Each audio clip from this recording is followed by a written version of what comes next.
the Dog Witch podcast, where we help you create happy, healthy, and relaxed dogs.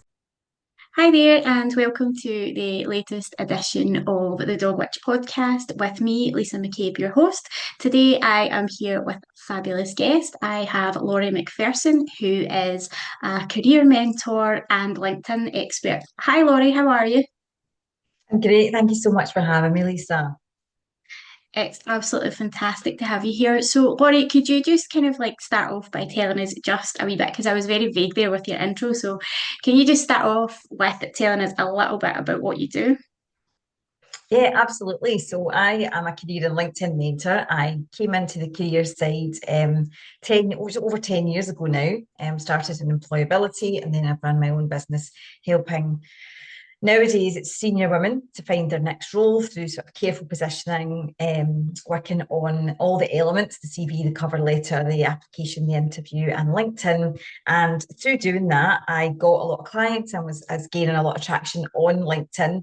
And other business owners started asking if I could help them. So I also support business owners with LinkedIn as well now. And that's a big part of the business.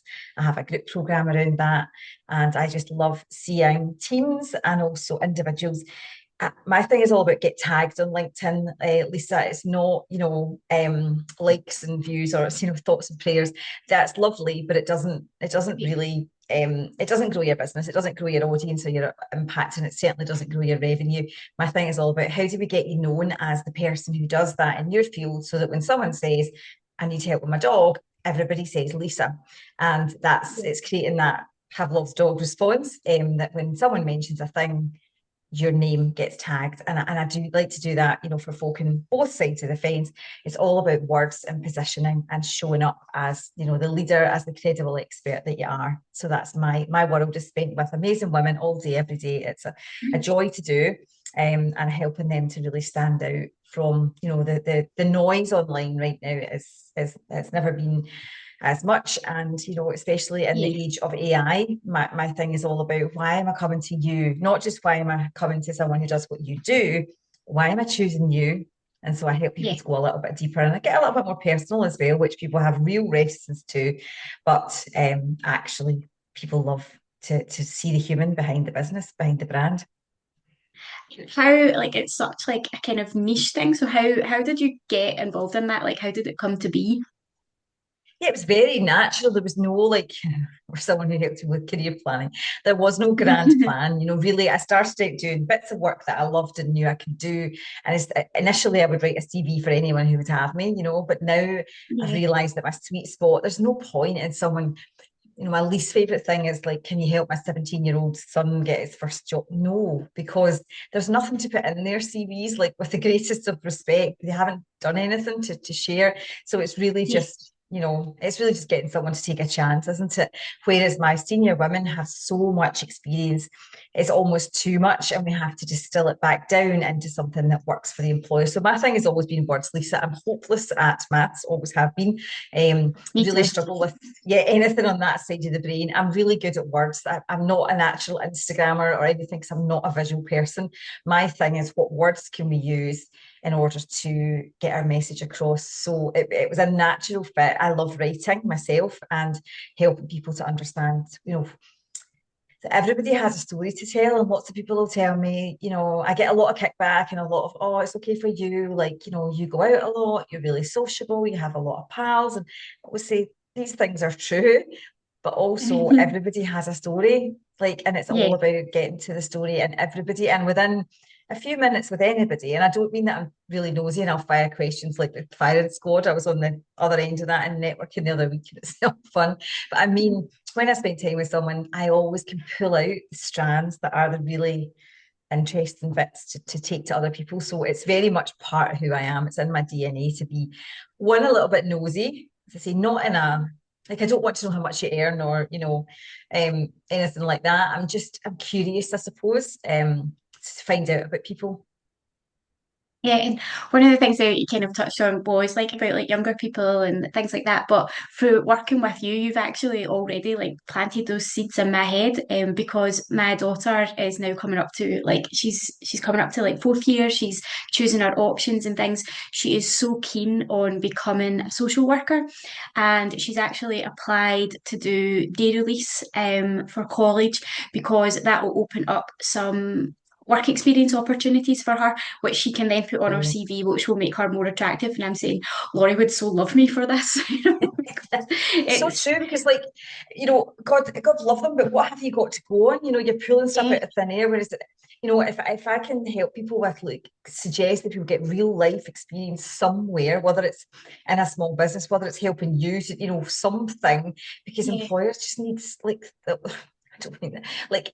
They're getting like 500 applications. If any of them had anything they could pull out, they really want yeah, to do that. I've seen recruiters saying, like, I've had 300 graduate applications. There's nothing in between and they've all got the same grade. Like, how do yeah, I pull? I just pull someone who's actually worked before because employers know that they understand workplace culture and expectation. And that's all we've got to go on right now. It's not like I had hundreds of jobs when I was young, Lisa. I started work when I was 12 and I worked in hairdressers and paper rounds, and you wouldn't get like cafes and then shoe shops, and then more shops. You wouldn't get that now. And I've did loads of pubs. So they don't get that now because they're up against, more experienced folk who can't get a job. So any little thing an employer can pull, they will. yeah, definitely. And I think that's so right as well. When we were younger, like I had loads of different jobs as well and got me through uni and things like that. But thinking about like kind of for her experience, like what will she want to do? I mean, she keeps saying that she really wants to work in a care home, or her thing is either children or working with the elderly. She's so passionate about that. But at the same time, she's like you, she's brilliant with words. Well, my husband's a journalist, so I think that just comes naturally. Yes.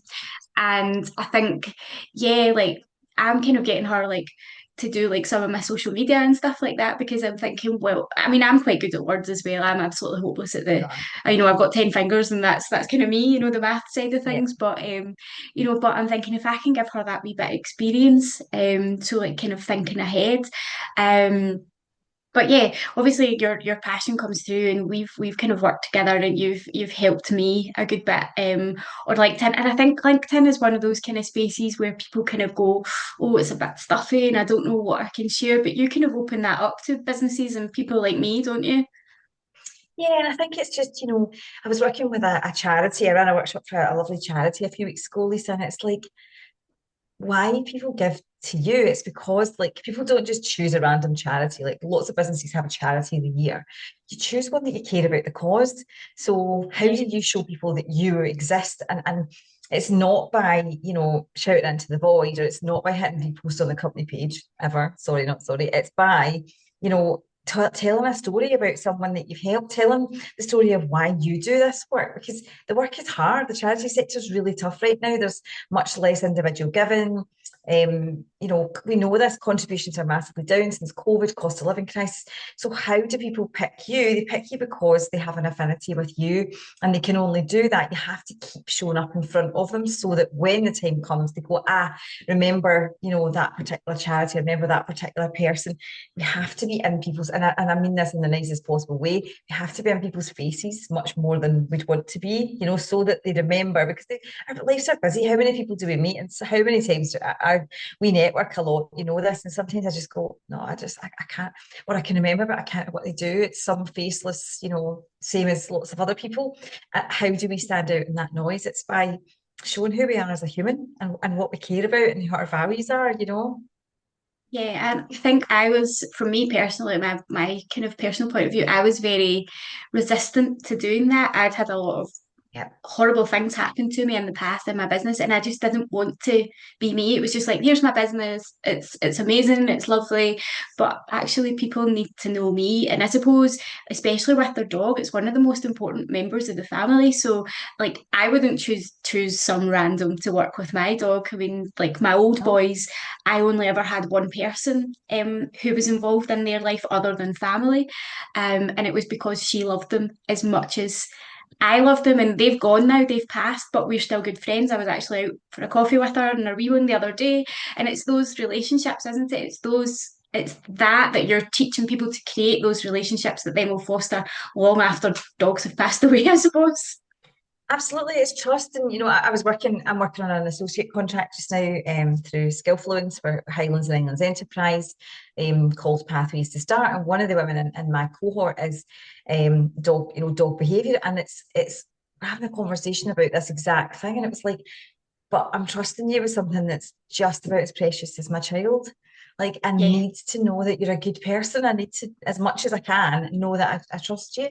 We've been talking about trust. I've been chatting about trust with a few of my friends recently, and like some of the things happening in the media and the world, which I won't go into. And it's like, it be a bit like, why are people surprised that we knew these are not good people? Like, we can, yeah. these are not good people. We are good people. We show our goodness through what we do and how we spend our time, and how we interact with the world. So people need to just see the person, like I hate the sort of, and I get why people do it, but the whole sort of faceless digital marketing trend. It's like, no, I know you're. It's not about what you look like. And I do say to clients sometimes, get the tripod, turn it down if you're a maker and you just want to show your hands. But at some point, you do need to show your face. Yeah, And I definitely. know it brings up huge reticence for, I'm sitting here right now. I desperately need a haircut. It's getting done this afternoon. And it has put me off showing up this week. And I know that my client doesn't care, what my hair looks like. They just want me to do my good work. If you're, someone messaged me last night, I've been made redundant. I'm really panicking. I've got an interview on Tuesday. I haven't had one for 15 years. You don't give a damn what my hair looks like. You want prep for that Yeah. interview. We know this. I know this, but we still put it as a blocker between us and getting ourselves out in the world. Oh yeah, definitely like 100%. Like I'm not the most confident of people at all. And yeah, showing my face is just like, oh. But my happy place and my most comfortable place is when I'm out and about on a dog walk and with Zach, and that's what my audience want to see. They want to see me covered in Exactly. mud and dog slobber. They don't want to see me posed at a desk or whatever, because it's like that's not telling them anything about me. So yeah, I mean, I No. think the more that we can just be comfortable within ourselves and just embrace our uniqueness and our goodness, as you say, then yeah, it's going to work, isn't it? It does, and I've seen a thing that came out this month. I can't remember. It's like DigiDay or something like that. One of these, it was an article that said, authentic. Not this is not a surprise by the way, but like authenticity is in. People have got much less trust in like AI generated content. They want to see like 2020, 2021, the middle of COVID. People did like a yacht and a shiny and a luxury and all of that stuff. Now people want to see real. And Yeah. I say the opposite, Lisa. We joke about this. If they're ever running a photo walk with the networking that we're in, and it involves like outside, I'm like, I'm not coming because everybody knows that if I'm in a wooded area, someone's taking me there against my will, because I'm a city girl, and I'm like, see the ones we do inside and in a co-working space. That's my jam, that's my vibe. But I don't, but again, that's my environment. Your environment, as you say, is covered in muck. Your people don't Yeah. need to see you looking professional and polished at all. No. Mine do very, very little in the beginning so that they understand a little bit about my credibility. After that, they're quite happy. They let's be really honest, I get into the grubby bits of people's careers and confidence, and there's often like tears and snotters and sweary words, and that's all completely fine in my world. So people need to know that they have permission to do that with you.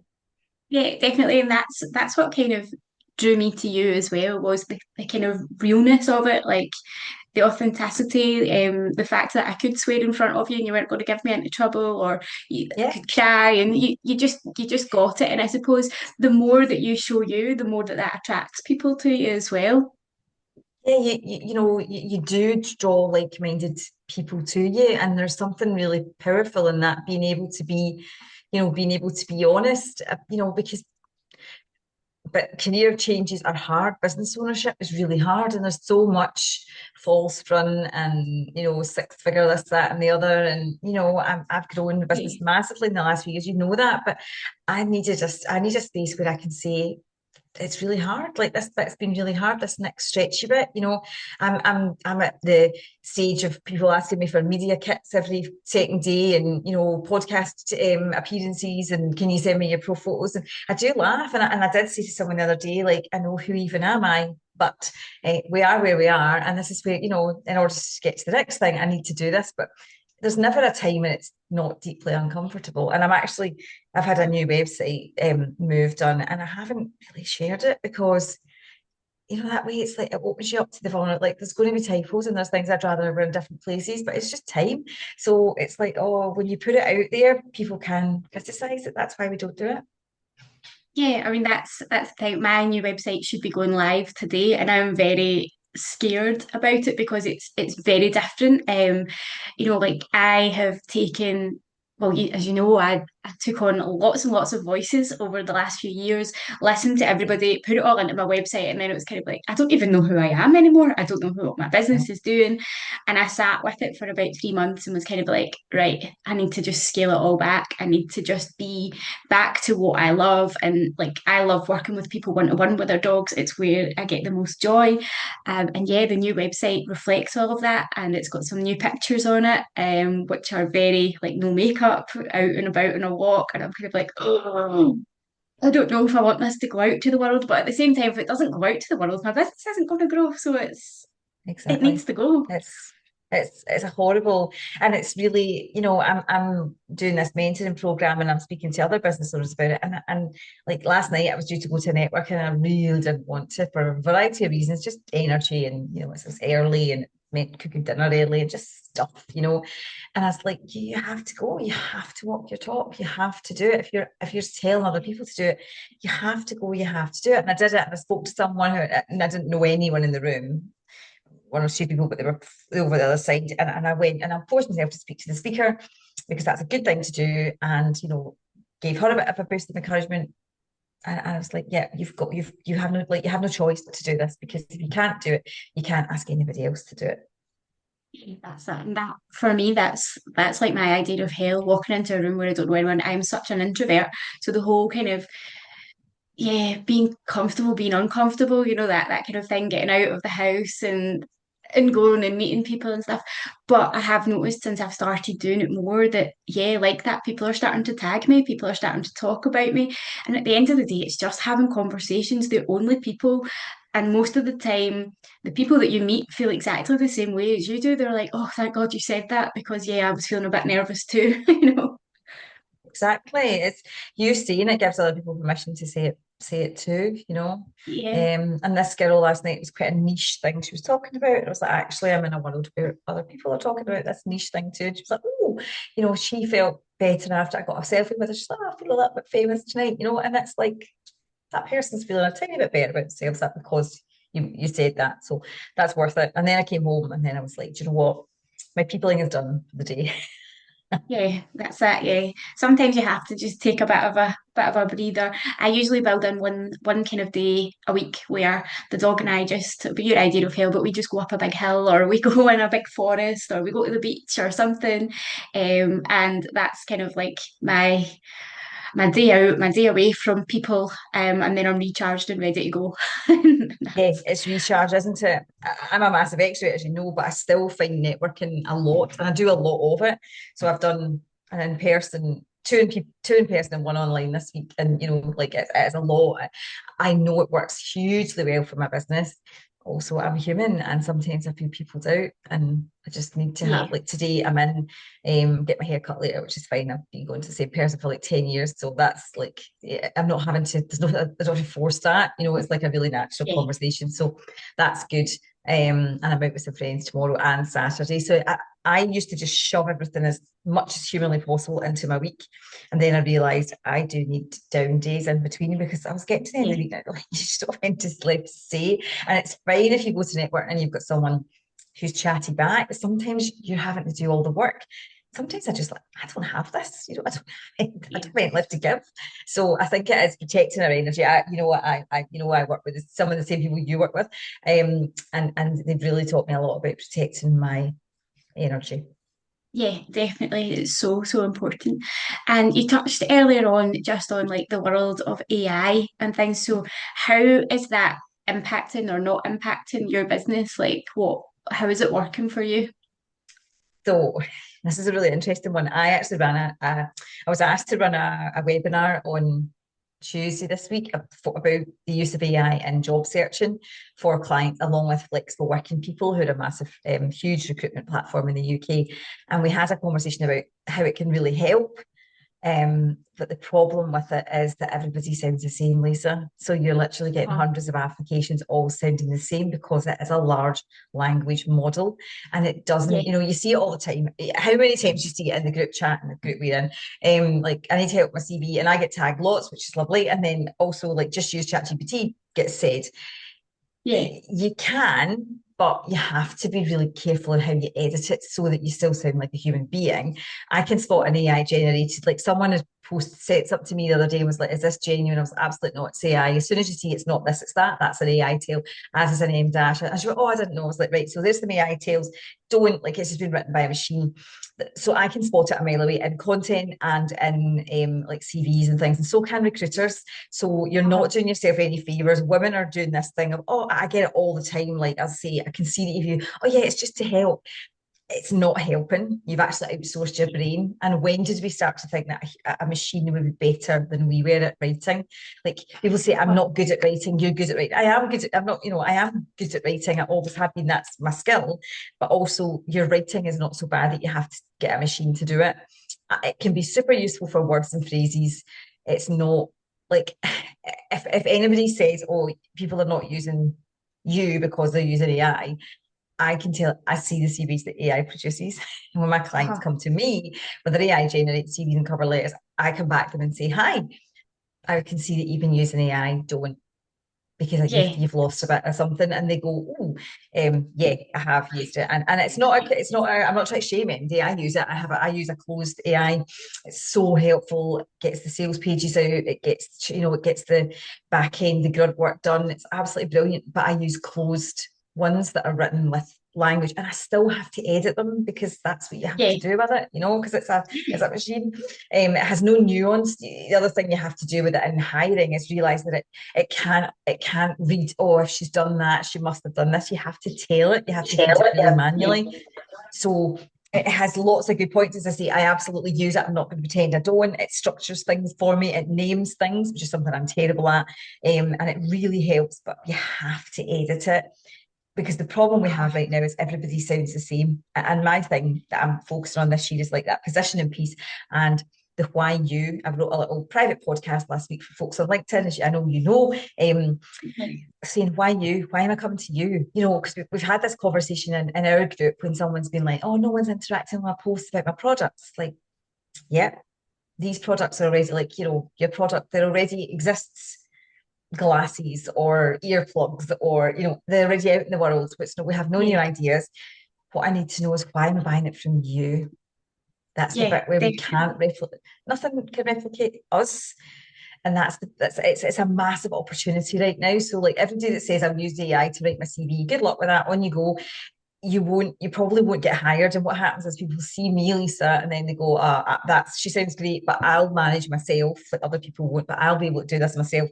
And then 6 months, 3 months, 6 months down the line, when they're not getting hired, they then go, maybe I do need some help. And Yeah, actually, it's like, yeah, it can't replicate it. And you can have the bet, people say, oh, I've got this model and this thing. Someone put something up yesterday. It was supposed to be like an advert for their LinkedIn AI product. And it had made like one of the images was like the tallest man. Like, it obviously just stretched this image of a man and made it like the tallest man, like Stretch Armstrong in the world. He was about 7.5 feet. Do you know what? And I was looking at this advert going, this is not an advert. This is like I can see that this is AI a million miles away. So it's helpful, but it's not. And people are turning away. Like I used it loads last year, and you can see it when you need it back. yeah, You can definitely. see I it. mean, I think as well, like it all comes back to that authenticity, doesn't it? And like for me, I am so niche in what I do. Like there's absolutely nobody else doing what I do. People, yeah, will do like bits of like dog massage or they'll do dog reiki and things like that, but they don't follow like I had to always talk about the 6 key pillars of dogs' health and well-being. But that was from my head. I created that. And Yeah. when I talk to like ChatGPT and stuff, we argue quite a lot because I'm just like, you don't understand what I'm doing. So most of the time, yeah, I just do it myself because it just doesn't get me and it doesn't get, I mean, it does help, like, as you say, like naming things or like putting things together, but you have to feed it and you have to give it the ideas in the first place. Otherwise, you just end up with a big sorry mess. Because I mistakenly signed up to a trial of something AI where I thought it would just do all my social media, and I thought brilliant because I hate social media, absolutely hate it. And I thought, oh, that'll just do it, and gave it all my details and all my brand colours and everything. And within a week, I was like, what is this? This is rubbish. And I just pulled it right away and just went back to crying and writing my own social media posts. Yeah. But that's the dream for me, is to get someone that'll, it's not so much writing the social media posts, it's the scheduling of it. I don't know why. I just absolutely hate sitting having to plug in a month's worth of social media posts. Everything is all there. So the dream is to eventually get someone who'll just schedule it all for me. Yeah, Um, I but think you're right. I actually won an AI product as part of a giveaway, and when we went on the call, I was like, "Look, I've got massive reticence here because like my whole thing is about, using your own voice." And she was like, "Yeah, I get it," And the stuff it produced was good, but it wasn't me. yeah, yeah, definitely, definitely. And I think as well because like, people's things, people's businesses and their careers and things like that can be quite niche. So you have to be able to talk about, like, for example, I need to be able to talk about the individual dogs, and because my thing is every dog's different. There's no kind of like cookie cutter plan. You come to me and you will get something tailored for your dog.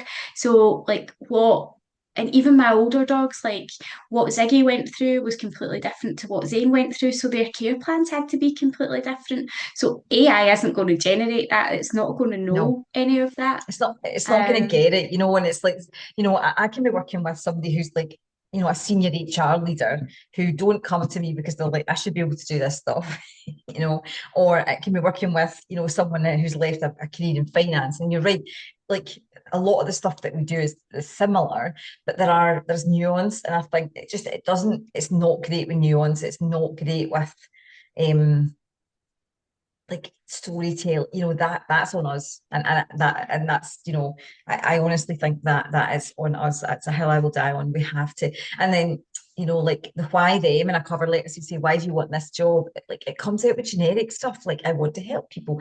No one's going to remember that. And I say to my clients, it's wishy-washy, it's wet, it's unsticky language, it's not going to stand out. Like, why do you actually want the job? And then they say, well, and tell me a really personal reason. I'm like, tell them that. They go, oh, am I allowed to do that? And it's like, aye, you are. A really good example. I had a pal I was helping with redundancy. Oh God, it must have been 6 years ago now. And he was like, oh, we're sitting one Friday afternoon, they started crossing each other on a Zoom, and he was like, oh, I'm just sitting looking at this job, and like the applications are just going up and up and up. As I'm sitting here, it's like 81, 82, 83, 84 people have applied. And he's like, how do I stand out? We've all got the same qualification, we've all probably got the same background-ish. So the product was about death, and it was about making things easier for people who are left behind when someone dies. It's a financial product. I was like, it's like, do you know, ugh, I just can't work out how to do this. So I said, well, what about you tell them how you found it difficult when it was your mum that had died? And he went, am I allowed to do that? I was like, aye, because they want someone there who wants to be there, not just someone who wants a job, as my mother always says, and out the road to the buses, like just any old job. They want someone who cares. He applied on the Friday night, and they messaged him straight first thing on Monday morning and went, we're really interested to meet somebody who gets what we're trying to do, because they've actually been yeah, through it. You've been sat there with them going, have you got a death certificate? And it was all really awkward. And he was just like, this is difficult enough, And I remember him saying to me, this is difficult enough without, and that was what, and it ended up, that he again went through 5 stages before they decided they didn't know what they wanted, which is a whole other story. But like he just leaned into what was true. So AI can't know what's in what you, I don't, this is going to sound what's in your heart and soul, but it can't know what you want. It'll give you a yeah, wishy-washy answer about something that you don't care about, and they'll be able to tell that because it's generic and it's, I care about your value, really, like, whereas I would, I care about honesty even when it's uncomfortable, and I'll give them an example of that, and they'll either go, oh yeah, or oh no, and both are fine. But AI can't do that for you. It can't tell me what you think. Yeah, 100%. And I think we've kind of covered the whole AI and yep. But is there things that you don't like in your business? Are there things apart from AI that drive you up the pole? Yeah, so the the very overly kind of fantastical, whimsical, just apply anyway, you can do it, go for it type cheerleading approach that I'm seeing in career coaching right now. It's like you can do anything you want after a 10-year gap, or you can do, and I'm saying you can, but you're up against someone who has never had any time out. So Yeah, how do we fill that gap? How do we mitigate that? And it's not that you shouldn't have time out. We all have to look after our elders and children, whether that is paid or unpaid, and society has a really weird way of rewarding that. But we don't like you have to we have to be realistic. And what happens when we're not realistic is that women go for jobs that they're not going to get because they fancy the look of it, or they think they could do them, or they might like them. They apply for these jobs repeatedly. They repeatedly get knockbacks, and they feel worse and worse and worse, and it becomes a whole perpetuating cycle. Whereas my thing is stop, like yeah, stop this. Do you fit? Well, no, but no. Then, like people say, should we apply for this? And I'll say, no, you haven't got this. Oh yeah, but no, they want that. And I know there's people who say that job descriptions are a laundry list, and in some markets they are. But where we are right now, they will get what they want and some. So if you are not that, don't apply. Spend your time doing something much more fun and find the job that you do fit. And if that isn't working, then you have another option, which is to get someone to create a job around your skills and talents, which, yes, it does happen. Happened to a lovely client of mine through a program I'm working on the other day. They offered her a job. She wants to be self-employed. So she went back and said, thank you so much. What a brilliant opportunity. However, I'd like to do that on a contract basis. But you have to be brave to do that. There's no guarantees. It's short, it's short and sharp, and it's not 26 years in the one organization, but also there's so much more joy in it. So you can, people say to me, oh, I can't get 3 days a week in the big four accountancy firms. No, you can't. So don't go to them. Don't yeah, go to them and expect them to make a 5 day week, a 3 day before you, because they won't, because of your childcare. That's essentially, with love, not their problem. What you can do is go to a small business owner who can't afford you 5 days a week, who desperately need your skills, and say, I'm what you're looking for. They won't care when and how you work. And if you take a break 3 till 5, they just want the work done. But people are not brave enough. People sit and wait for jobs to appear reactively, on job boards, as opposed to thinking, who in my world, or who I could bring into my world, needs a me, and I sell them my skills. So there are two options in this piece.